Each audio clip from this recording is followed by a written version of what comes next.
Falta la última palabra. Falta la última palabra de Jesús, con su permiso, Padre. Luis quiere dar la última palabra. Muy bien, Luisito. Hay eunucos que asimismo se hicieron eunucos por causa del reino de los cielos. Y termina diciendo Jesús, el que sea capaz de recibir esto, que lo reciba. Palabra de Dios. Te alabamos, Señor. El que sea capaz de recibirlo, que lo reciba. O sea, si usted no es capaz, cásate. Pero no se arrejunte. No te arrejuntes, cásate. Ya basta de que estemos escuchando la voz del diablo que le dice a los jóvenes, vivan arrejuntados para ver si se conocen, para ver si se entienden, para ver si pueden formar un hogar. Esa es la mentira más grande del diablo. Porque doña Pánfila y don Petronilo tienen 100 años de casado y todavía no se conocen. ¿O no? Ajá, la otra pregunta, otra que quiera preguntar.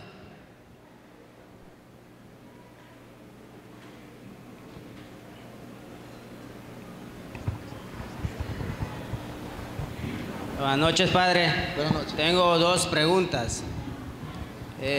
La primera es en Apocalipsis 13, al versículo 8, dice, y la van a adorar todos los habitantes de la tierra, todos aquellos cuyos nombres no están escritos desde la creación del mundo en el libro de la vida del Cordero degollado. Mi pregunta, Padre, es, ¿qué significa inscritos desde la creación del mundo en el libro de la vida? Si es el bautismo o es inscritos en el libro del mundo, como podemos decir de la municipalidad, no sé. No, es que Dios desde la creación del mundo nos hizo a nosotros para que seamos santos, para que vivamos para Él, para que le demos la gloria a Él. Desde la creación del mundo, Dios nos hizo para eso. Pero aquel que se aparte de Dios y quiera servirle a la bestia, al anticristo, y quiera servirle al diablo, entonces ese se está perdiendo esa gracia que Dios desde la creación del mundo ya tenía previsto, y Él se lo está perdiendo, lo está tirando a un lado por no servirle al Señor. Y claro está, nosotros los cristianos creemos que una de las maneras donde nos registramos para la vida eterna en el libro de la vida es a través del bautismo. ¿Qué significa en castellano? Que a través del bautismo aceptamos la salvación, la promesa, la propuesta, la oferta, las promesas de Dios que ya estaban desde antiguo, desde nuestro padre Abraham, pero que nosotros nos unimos a ella a través del bautismo. Y entonces de allí sí creemos que con el bautismo nos incorporamos a esas promesas o nos incorporamos a ese libro de la vida. La segunda, Padre. ¿Le puedo hacer la segunda? Ok. La segunda es una hermana dice, mi hijo va a una iglesia evangélica y yo le digo, no es lo mismo, pero ella me dice, sí, porque está buscando las cosas de Dios en esa iglesia evangélica, como usted lo dice. Entonces, mi pregunta es esa, ¿es lo mismo? Yo sé que no es lo mismo, pero ella dice que buscan las cosas buenas porque dejan lo malo del mundo. No es lo mismo. Si la pregunta es si es lo mismo, la respuesta es no es lo mismo. Ahora, ¿es que en los hermanos separados no hay nada bueno? Sí hay muchas cosas buenas. Y es digno de admirar y felicitar las cosas buenas.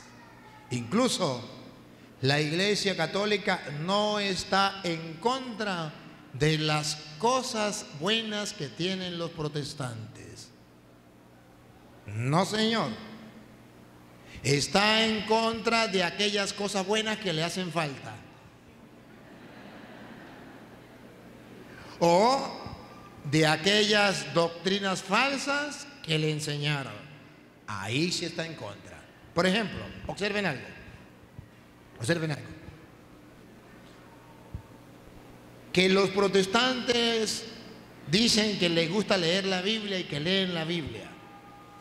Que un protestante se ponga a leer la Biblia, pregunto, ¿es algo bueno o es algo malo?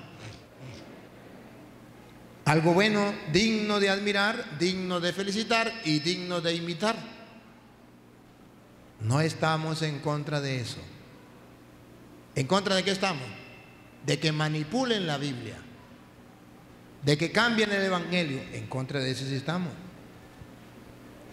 No estamos en contra de que ellos lean la Biblia. Es algo bueno de felicitar, de admirar. Pero nos duele. No nos duele que lean la Biblia. Nos duele que no vayan a misa,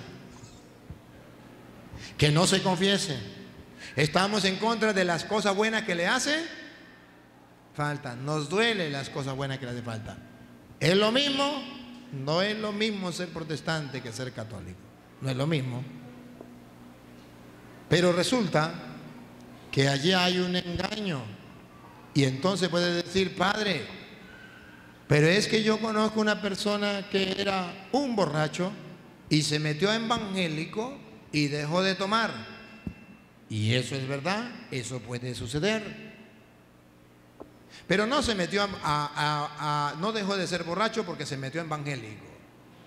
No. Dejó de ser borracho porque allí los protestantes le mostraron y le comprobaron con la Biblia que embriagarse era un pecado y era malo. Entonces no fue que se metió a protestante, por eso dejó el licor, sino porque allí le enseñaron a leer la Biblia y miró que eso era malo. Pero yo también conozco católicos que han dejado de tomar porque alguien les mostró en la Biblia, un católico les mostró en la Biblia, que embriagarse era pecado. O sea, que no se trata de estar o católico o protestante para dejar el vicio.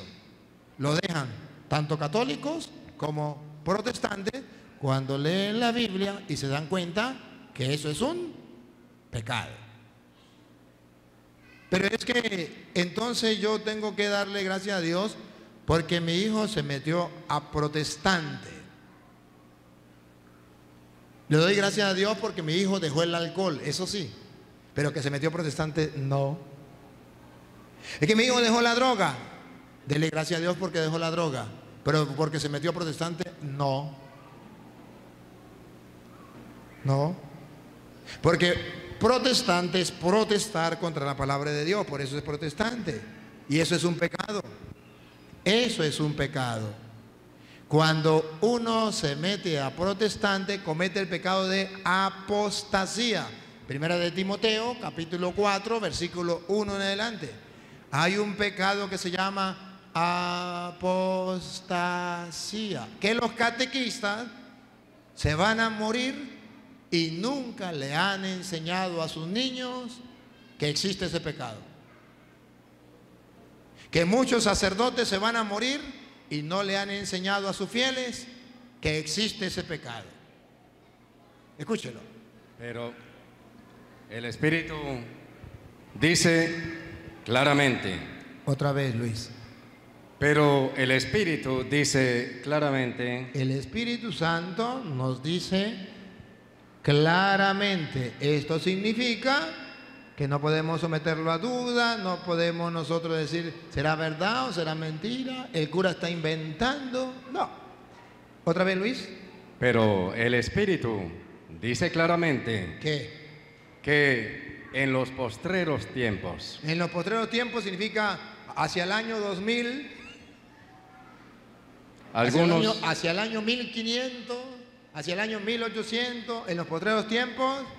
algunos apostatarán de la fe. Aquí está el pecado de apostasía.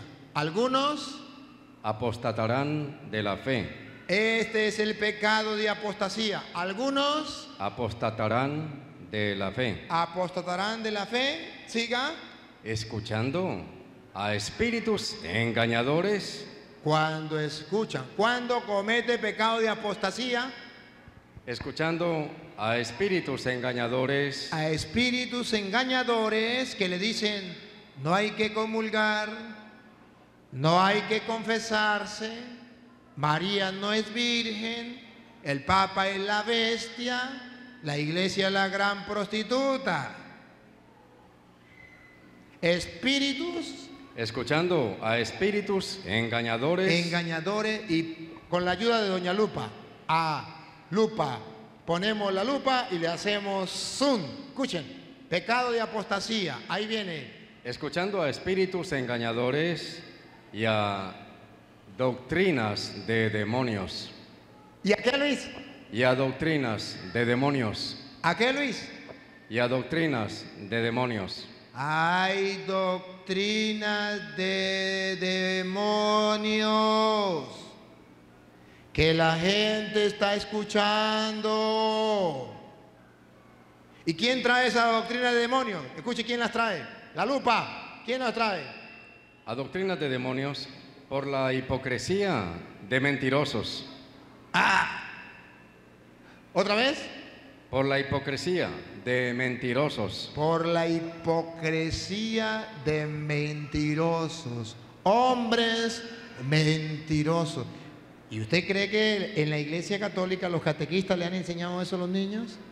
¿Será que los sacerdotes le han enseñado a los fieles eso? No. Por eso los católicos se están metiendo a protestantes, cometiendo un pecado de apostasía, dejándose engañar por espíritus y doctrinas de demonios, guiados por hombres hipócritas que enseñan mentiras y se llaman pastores evangélicos, profetas, evangelistas. ¿Pero quién le dice a la gente eso? Nadie, nadie. Cuando por ejemplo, una mamá dice, bueno, gracias a Dios mi hija se metió a evangélica, de que se meta a prostituta, mejor que se meta a evangélica. Pero ¿sabe una cosa? ¿Sabe una cosa? Que meterse a prostituta es un pecado mortal, pero meterse a protestante, cometer el pecado de apostasía, también es un pecado mortal. Si su hija se mete a prostituta, el pecado es mortal. Y si se sale de la iglesia de Cristo, del cuerpo de Cristo, su pecado es mortal. De todas maneras está cometiendo un pecado mortal. Y usted, por ignorante, dice, de que se meta a prostituta, mejor que se meta en evangélica. Eso es lo mismo, ser católico que ser protestante. No es lo mismo, porque allí están enseñando doctrinas de demonios. ¿Cuáles son las doctrinas de demonios? Jesús dijo, a quienes ustedes perdonen los pecados, le quedarán perdonados. Reciban el Espíritu Santo. Así como el Padre me envió a mí, yo los envío a ustedes. Eso es doctrina de Cristo. Doctrina de demonio. No. No le hagan caso a Cristo. Ustedes no deben confesarse con un hombre pecador. Confiésese directamente con Dios o en la pata de un palo. Doctrina de demonios que contradicen a la doctrina de Jesucristo. Jesucristo dijo, agarrando un pan, tomen, cómanlo, esto es mi cuerpo, que será entregado por ustedes. Agarró un cáliz, tomen, beban, esta es sangre de la nueva alianza que será derramada por ustedes para el perdón de los pecados. Hagan esto en conmemoración mía. Esa es la doctrina cristiana. Ahora viene la doctrina de demonios. No, eso es mentira. Cuando Jesucristo dijo tomen y coman, no significa que hay que comerlo. Cuando Jesús dijo esto es mi cuerpo, no significa que eso es su cuerpo. Significa eso simboliza mi cuerpo. Eso es lo que Cristo quiso decir, pero no lo dijo porque no quiso decirlo para revelárnoslo a nosotros los evangélicos. Petronilo le patina el coco, le patina el coco, le patina el coco. Se llama doctrina de demonios. ¿Por qué? Porque todo lo que Jesucristo ha dejado para la salvación lo niegan y protestan. ¿Cuál es mi trabajo? Mostrarle a los hermanos católicos que los protestantes traen esa doctrina de demonio. ¿Cuál es mi trabajo? Mostrarle a los protestantes que los engañaron. Y por eso le doy la oportunidad a los protestantes para que pasen y muestren con pruebas de que ellos tienen la verdad. Y los que han visto los debates, observen que han perdido la oportunidad de mostrarle al mundo la supuesta verdad que ellos tienen. ¿Por qué no lo hacen si yo le doy la oportunidad? Se lo voy a decir, pero no se lo cuenten a nadie. Porque no tienen fundamentos bíblicos, porque su doctrina no es doctrina bíblica cristiana, es doctrina de demonios. Y eso es un pecado. La otra pregunta.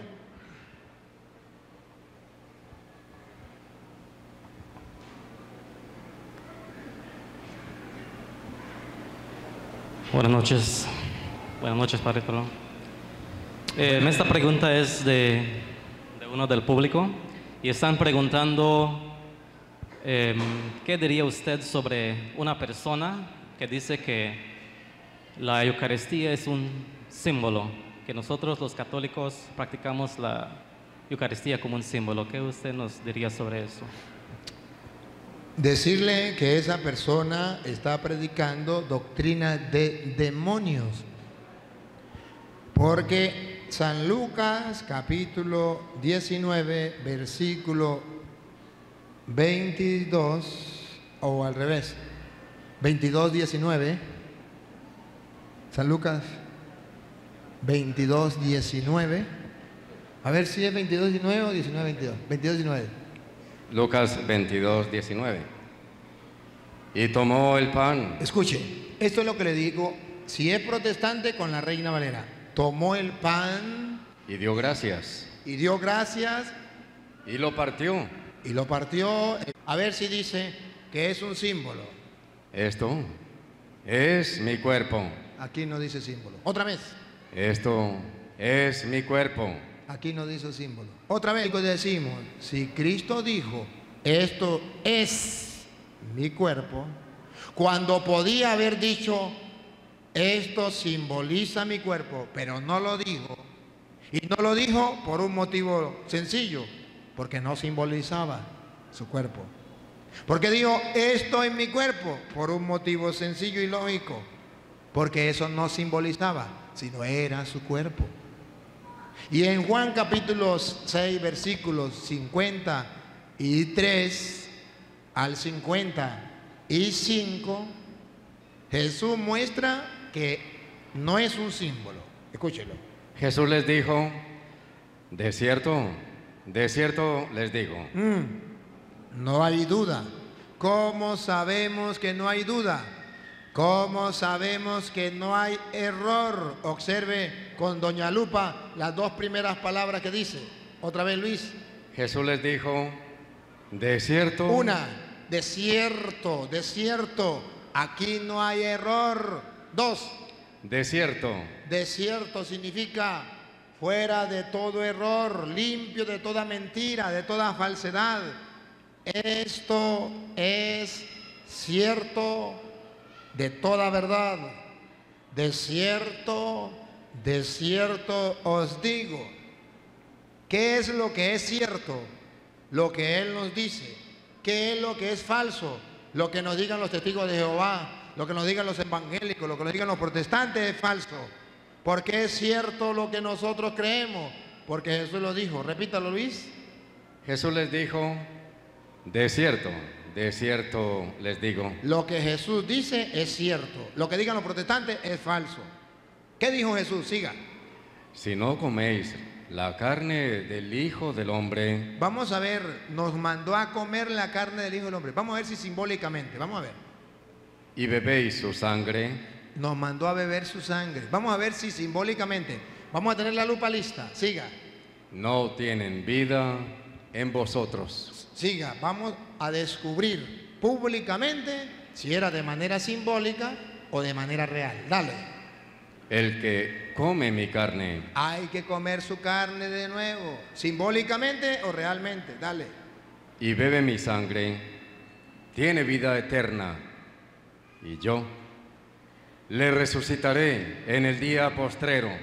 Listo, voy a tomar una foto para mandarle a los protestantes 3 fotos de diferentes puntos para ver si es simbólico o si es real. Listo, Luis. Porque mi carne, La carne que hay que comer y la sangre que hay que beber, vamos a ver si es simbólica. Vamos a tomarle foto a la palabra de Jesús para creerle. Otra vez, de la Reina Valera, aunque le quitaron sabiduría. Otra vez, Luis. porque mi carne es verdadera comida. ¡Pácata! Tome. Aquí no hay duda. Es verdadera comida. Otra foto. Porque mi carne es verdadera comida. ¡Pácata! Aquí les mando otra foto. La tercera foto de otro ángulo para los protestantes. Dale. Porque mi carne es verdadera comida. ¡Pácata! Ahí tienen 3 fotos donde dice es verdadera comida, que en castellano significa todo aquel que venga diciendo que es un mero símbolo es doctrina diabólica, porque la doctrina cristiana, la de Cristo, dice es verdadera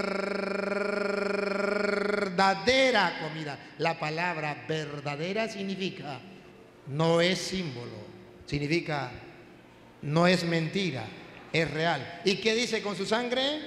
Y mi sangre. Y mi sangre utiliza la misma palabra. Mi sangre es verdadera bebida. Aquí los católicos nos vamos a ciegas, a ciegas. Si Jesús dijo que era verdadera comida, verdadera bebida, yo lo creo. Si el protestante me dice que no es verdadera comida, que no es verdadera bebida, que es un mero símbolo, yo tengo que reírme en la cara y decirle palabra de Satanás, para que se dé cuenta que es doctrina diabólica. ¿Y por qué yo quiero mostrarle con la Biblia a los católicos? Para que ya dejen de estar corriéndole a los protestantes, para que dejen de tenerle miedo a los protestantes, para que sean capaces de parársele, no con insultos, no con groserías, con la verdad, con la palabra de Dios. Y decirle, mire, la Biblia dice otra cosa, no sea mentiroso.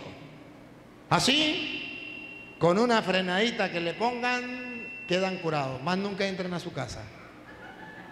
¿Sí? La marcan y dicen, ahí no entro.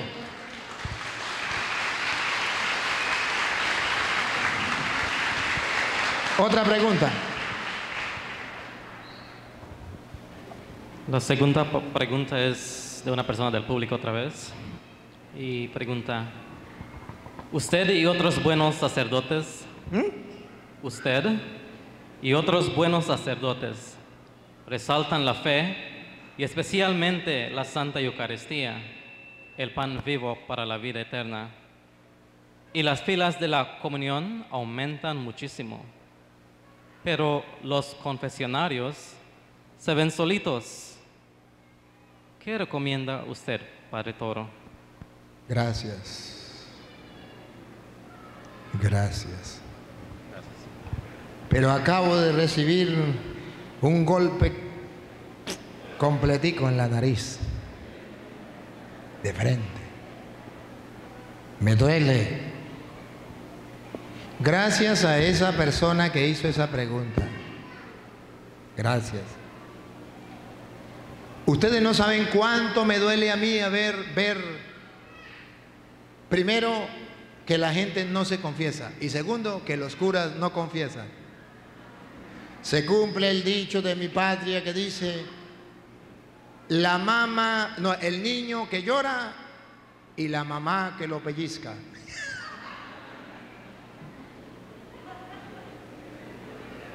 Se juntan el hambre con las ganas de comer. Ustedes que no se quieren confesar y los curas que no quieren confesar. El cura dice, es que la gente no viene a confesarse. Y los laicos dicen, es que el cura no se sienta a confesar. Y ya, listo. Pero déjenme decirle una palabrita a los sacerdotes. Y después una palabrita a los laicos. Para cuando ustedes sean sacerdotes se acuerden de mí. Para que ustedes se acuerden de mí. Según dice Levítico capítulo 16, versículo 32. Levítico 16, 32. El que puede y está autorizado por Dios para hacer la expiación por los pecados es el sacerdote. Escúchenlo. Hará la expiación. Hará la expiación. Eso significa el sacrificio para el perdón de los pecados. El sacerdote que fuere ungido que fue ungido y consagrado. Entonces déjame decirle a los sacerdotes, hermanos sacerdotes con el corazón en la mano, si ustedes no se sientan a confesar, no lo va a hacer nadie, porque según la Biblia hará la expiación de los pecados el sacerdote que haya sido ungido y consagrado, y ese en su parroquia es usted. Y usted tiene tiempo para muchas cosas, pero no tiene tiempo para lo que fue consagrado y ungido. No olvide, querido hermano sacerdote, que cuando Dios nos ungió y nos consagró, fue para ser ministro de la misericordia. Fue para perdonar los pecados. Como el Padre me envió a mí, yo los envío a ustedes. Reciban el Espíritu Santo. A quienes le perdonen los pecados le quedarán perdonados, y a quienes no se lo perdonen le quedarán sin perdonar.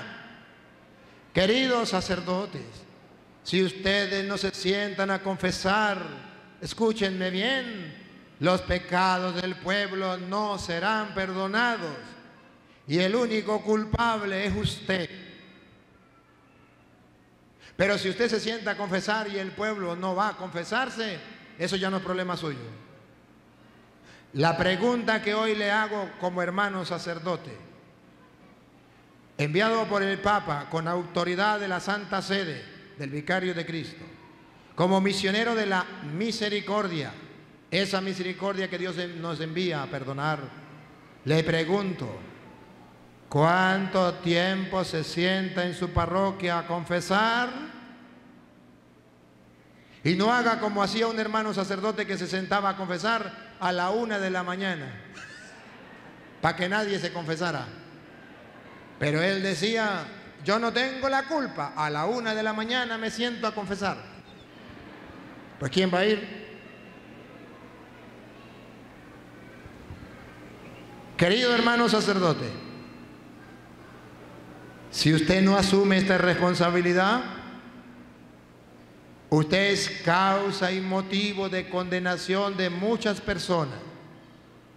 Dios no te hizo sacerdote para que te dieran honores, para que recibieras títulos, puestos y alabanzas. Te hizo sacerdote para que sirvieras al pueblo. Les he dado ejemplo. Dijo Jesús, ustedes me llaman Señor y lo soy. Bien lo han dicho.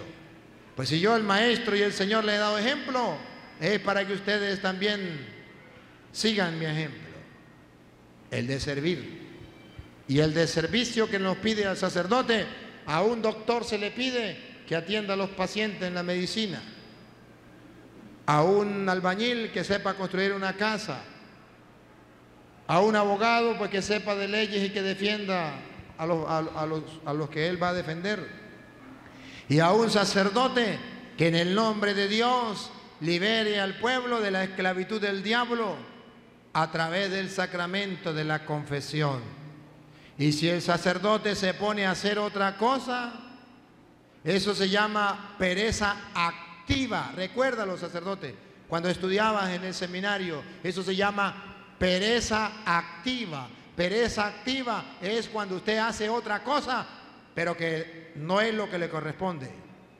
A usted y a mí nos corresponde predicar la palabra de Dios, darle al pueblo los sacramentos, especialmente el de la confesión, que nadie lo hará si usted no lo hace. Querido hermano sacerdote, Dios te consagró para ser instrumento de salvación para el mundo, a través del perdón de los pecados.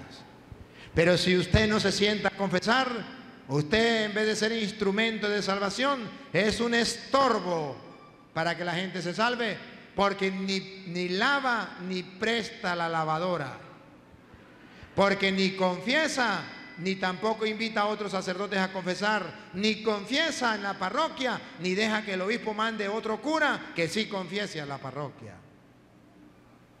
No quiero estar en el lugar de ese sacerdote el día en que se muera, porque cada uno será juzgado según sus obras, y a quien más se le dio, más se le exige, y a cada quien se le va a pedir cuenta de los talentos que Dios le ha dado.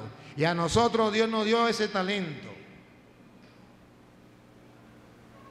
Querido hermano sacerdote, recuerdo a mi padre, que no era sacerdote, pero era un hombre sabio de Dios. Y cuando yo le dije que me iba al seminario, se enfureció, le dio mucha rabia, me castigó y me dijo: si se va, olvídese que tiene papá, mamá y familia. Usted es un hijo muerto. Y a pesar de eso, yo me fui al seminario. Y papá siempre me decía: no quiero que sea sacerdote. Y cuando faltaba un año para ordenarme, tomé la decisión de salirme para estudiar la apologética. Y cuando mi padre me vio llegar a la casa, me dijo: hijo, ¿y eso? Papá, me vine del seminario. Dijo: gloria al Señor, alabado sea el Señor, yo no quiero que usted sea sacerdote. Y gracias a Dios se vino del seminario, porque yo necesito un obrerito para trabajar. Después me volví al seminario y me dijo: no quiero que vaya al seminario. El día antes de ordenarme, me llamó y me dijo: hijo, no quiero que sea sacerdote, no quiero que se ordene. Piénselo bien. Le dije: papá, ya mañana en la ordenación ya está decidido. Dijo: pues sépalo, que lo que le he dicho lo voy a cumplir. No voy a ir a su ordenación, porque no estoy de acuerdo. Al otro día en la mañana, cuando me paré para irme, me dice: hijo, no quiero que sea sacerdote. ¿Va a ir a la ordenación? Sí, papá. Pues yo no voy porque no estoy de acuerdo. Y me fui. Cuando ya iba llegando allá a donde iba a hacer la ordenación, iba mi papá en una bicicleta. Llegó y se paró donde estaba, al lado mío donde yo estaba, y dijo: hijo, no quiero que sea sacerdote. No se va a ordenar, ¿verdad, hijo? Y le dije: sí, papá, me voy a ordenar. Dijo: que conste, yo no quería que fuera sacerdote, pero bueno, si esa es su decisión, aquí estoy, hijo. Y estuvo en la ordenación. Y después de la ordenación, yo me quedó ese gusanito dando vueltas. ¿Por qué papá no quería? Hace poquito que estuvimos compartiendo, le dije: papá, cuéntenos aquí entre nos, ¿por qué usted no quería que yo fuera sacerdote? Dijo: hijo, le voy a decir por qué. Dígamelo. Porque yo sé que en la mano del sacerdote está que mucha gente se salve. Cuando él se sienta a confesar es instrumento de salvación. Cuando llega a medianoche alguien y le dice: tengo un familiar enfermo, ese sacerdote se levanta de la cama y va y unge al enfermo y muere y lo entregó a Dios. Es instrumento de salvación para el pueblo cuando celebra la Eucaristía y le da el alimento de vida eterna. Es instrumento de salvación. Pero resulta, hijo, que ese mismo instrumento de salvación puede ser instrumento de condenación para el mundo. Porque en vez de sentarse a confesar, se va a dar clases en un colegio. O se va a hacer otras cosas. Porque en vez de enseñarle al pueblo la palabra de Dios, se pone a dar otras cosas. Porque cuando lleguen a decirle: mire, hay un enfermo grave, vamos para que lo visite, yo estoy dormido, esta no es hora de oficina, venga hora de oficina. Y esa persona se muere sin confesión. Y el único culpable es el sacerdote. Y el sacerdote que actúe de esa manera se va al infierno. Y yo dije: caramba, mi padre tenía razón. ¿Sabe por qué? Porque yo he visto a muchos sacerdotes que para confesar tienen hora de oficina. La misa es de 5 a 6. Las confesiones de 4:30 a 5. Y son 50,000 personas en la parroquia. Y de paso llega doña Petronila a echarle un chiste en la confesión y se agarró la media hora. ¿Y los demás? Cuando ustedes sean sacerdotes, no hagan eso. Cuando ustedes sean sacerdotes, dedíquense a confesar. Por algo la Santa Madre Iglesia al santo cura de Ars lo puso como ejemplo y modelo, nombrándolo santo, porque él se sentaba a confesar mucho tiempo. Y la iglesia de buena manera le dice a los curas: aquí le presento un ejemplo, un modelo de santidad. El cura que se sienta a confesar va camino a la santidad, alcanza el reino de los cielos porque está salvando almas para Dios. Pero déjeme decirle que la mayoría, no, voy a decir la mayoría no, vamos a poner la mitad y mitad para no ser pesimista. El 50% de los curas no están confesando. Y hermano sacerdote que me está escuchando, si usted es uno de ellos, con el corazón en la mano, examine, algo está pasando. Las cosas no están bien. Usted no se ordenó para otra cosa, se ordenó para ser ministro de la confesión. Segunda de Corintios, capítulo 5, versículo 18.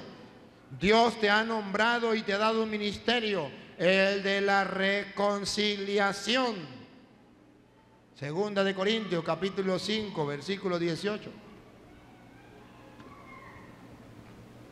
Y si no lo hace, ay de ti, sacerdote, ay de ti. Y todo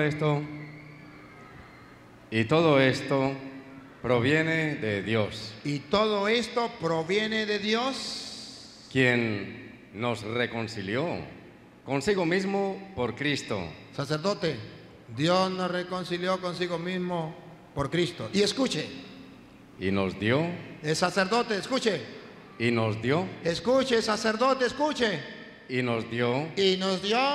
El ministerio. El ministerio, el ejercicio, el trabajo, el encargo, la tarea, la responsabilidad grande y gigante de la reconciliación. De la reconciliación. Y usted se está haciendo el loco. Y usted está dejándole ese trabajo, quién sabe quién. Haga su trabajo. El Señor le ha dejado ese ministerio. Ya lo sé, ya sé lo que está pensando. Pues yo también soy cura, igual que usted. Confesar no es fácil. Laicos, ¿a usted nunca ha llegado una persona a contarle sus problemas y que usted queda como cansado, como agobiado? Ya sé que no es fácil, sacerdote, escuchar a la gente y que traiga el peso de sus pecados. Ese peso lo deposita ahí y cada persona que se confiesa, ese peso le queda al cura aquí y el cura comienza así, a confesar comienza así. Dígame sus pecados. Y le quedó el peso aquí. Y viene el otro y el peso viene aquí.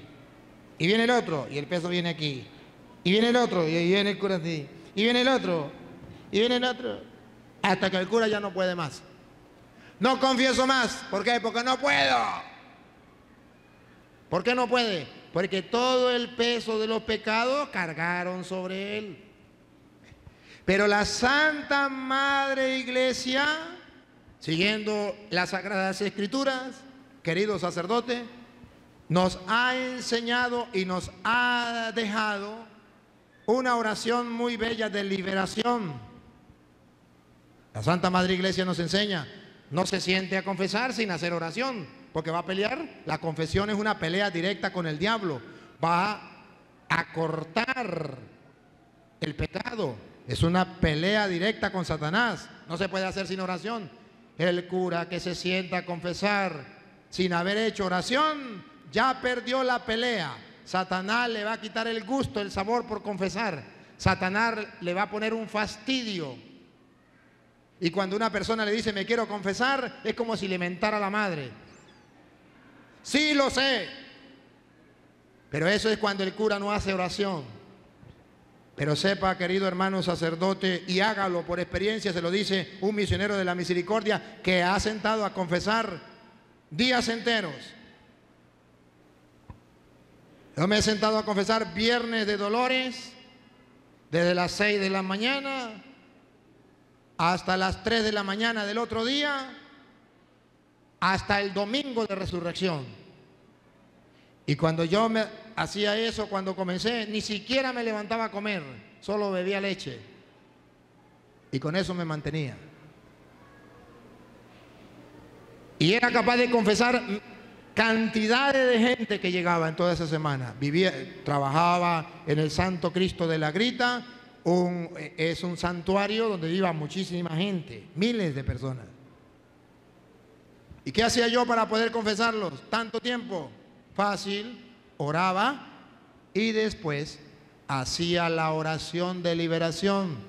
Escuche, hermano sacerdote, perdónenme que se lo diga, en el seminario nos enseñaron una oración que es la absolución. Pero esa oración de absolución es una oración de liberación también. Mientras el penitente está diciendo el acto de contrición, el sacerdote está haciendo la oración de liberación. Y en la oración de liberación recuerda a Dios que Él ha dejado el Espíritu Santo para el perdón de los pecados. Y en la oración de liberación, ojo, cada penitente le deja una carga de pecado. Y en la oración de liberación, el sacerdote debe hacerla cada vez que confiesa a una persona. Y cuando hace esa oración, pone los pecados en las manos de Dios y ya se quita del peso y queda nuevo. Lo pone en los pies del Señor y quita ese peso de encima. La oración dice así. A mí me gusta hablar con Dios, yo la hago de esta manera. Padre misericordioso, la hago de esta manera porque me pongo a hablar con Él como si lo estuviera viendo. Porque Él está en todas partes y está conmigo ahí y voy a hablar con Él. Mientras usted reza el acto de contrición, mientras usted dice, Jesús mi Señor y Redentor, yo me arrepiento de todos los pecados, y yo me pongo a hablar con Dios cara a cara, frente a frente, espiritualmente, como si viese el invisible, y le digo, Padre misericordioso, tú que reconciliaste consigo al mundo por la muerte y resurrección de tu Hijo Jesucristo, y en Juan 20:22 sopló y le dijo, reciban el Espíritu Santo. Bueno, tú que reconciliaste por la muerte y resurrección de tu Hijo Jesucristo y enviaste al Espíritu Santo en Juan 20:22 para el perdón de los pecados. Tú que reconciliaste consigo al mundo por la muerte y la resurrección de tu Hijo Jesucristo y enviaste el Espíritu Santo para el perdón de los pecados, concédele a este sinvergüenza, no, mentira, concédele a este hermano por el ministerio de la iglesia, reciban, ¿cómo es? Son embajadores. Les he dado el ministerio de la reconciliación. Concédele por el ministerio de la iglesia. Escuchen, concédele por el ministerio de la iglesia. Está poniendo los pecados a los pies del Señor y le está diciendo que sea Dios quien le perdone. Concédele por el ministerio de la iglesia el perdón y la paz. Y ahí invoca el poder de Dios. Y yo te absuelvo de tus pecados, no por mi poder, sino por el poder del Padre, del Hijo y del Espíritu Santo. Cuando el sacerdote hace esa oración, él se libera de todo ese peso y él queda nuevecito, nuevecito, nuevecito para confesar al que viene. Y ahí puede confesar todo el tiempo que sea. Y no se cansa.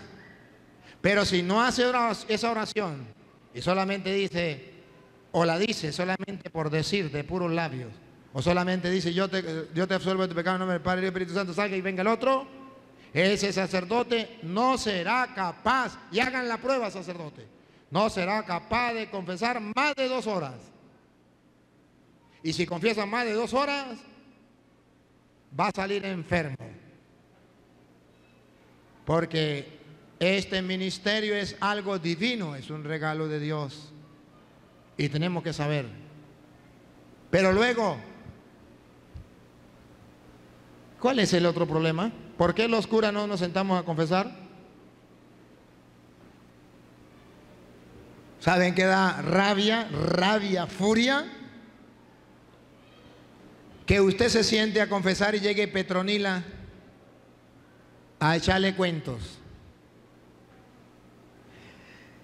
Que no se sepa confesar.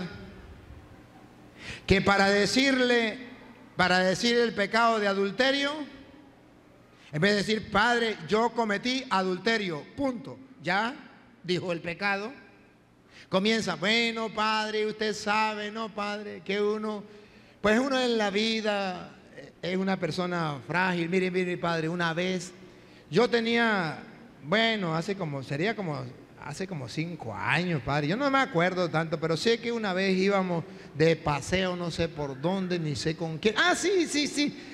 Iba la madrina de Petronilo y de Pánfilo, iban, y nos fuimos por allá, y comienza una historia, y después que una historia, y dice, bueno, y se fueron ellos a pescar, y quedamos los dos solos, él solo, ella chola, la cacha chola. Usted entenderá, ¿no, Padre? Pues caímos en adulterio. Me hizo perder 20 minutos echándome un cuento para decirme un pecado. Dios mío, ¿y si llega a tener 10 pecados? Entonces el sacerdote le dan ganas de mentarle a la madre y salir corriendo a irse.